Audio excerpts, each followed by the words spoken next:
എൻ്റെ പേര് സോണിയ, ഇതിൻ്റെ ഹസ്ബൻഡ്. ഞങ്ങൾ കോട്ടയത്തു നിന്നാണ് വരുന്നത്. ഞങ്ങളുടെ കല്യാണം കഴിഞ്ഞിട്ട് ഞങ്ങൾക്ക് 8 വർഷമായിരുന്നു. ഞങ്ങൾക്ക് ട്രീറ്റ്മെൻറ്റൊക്കെ എടുത്തിട്ടുണ്ടായിരുന്നു, പക്ഷേ കുഞ്ഞുങ്ങൾ ആയിരുന്നു. 2 തവണ പ്രഗ്നൻ്റ് ആയെങ്കിലും അത് അബോർഷനായിപ്പോയി.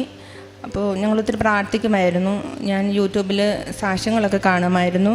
കൂടാതെ എൻ്റെ അമ്മയും പ്രാർത്ഥിക്കുകയൊക്കെ ചെയ്യായിരുന്നു. അപ്പോൾ അങ്ങനെ ഞങ്ങൾ കൃപാസനത്തിൽ വന്ന് ഉടമ്പടി എടുക്കാൻ തീരുമാനിച്ചു. 2022 ജൂണിലാണ് ഞങ്ങൾ ഉടമ്പടി എടുത്തത്. ഞാനാണ് ഉടമ്പടി എടുത്തത്. ഉടമ്പടി എടുത്ത് 3 മാസം കഴിഞ്ഞു. പക്ഷെ പുതുക്കുവാനൊന്നും പറ്റിയില്ല. അപ്പോഴത്തേക്കും ഞാൻ പ്രഗ്നൻ്റായി.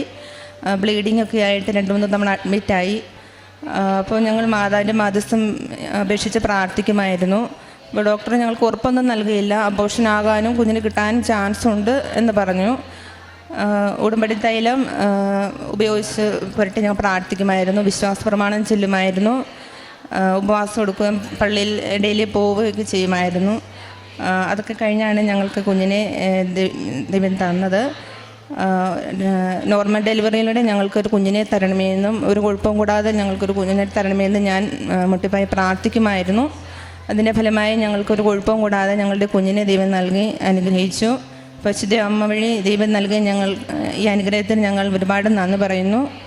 കുഞ്ഞിന് ഞങ്ങൾ മാതാവിൻ്റെ പേരാണ് ഇട്ടിരിക്കുന്നത്. മറിയം എന്നാണ് അവളുടെ പേര്. അമ്മയ്ക്കും തിരുക്കുമാരനും ഒത്തിരി നന്ദി പറയുന്നു.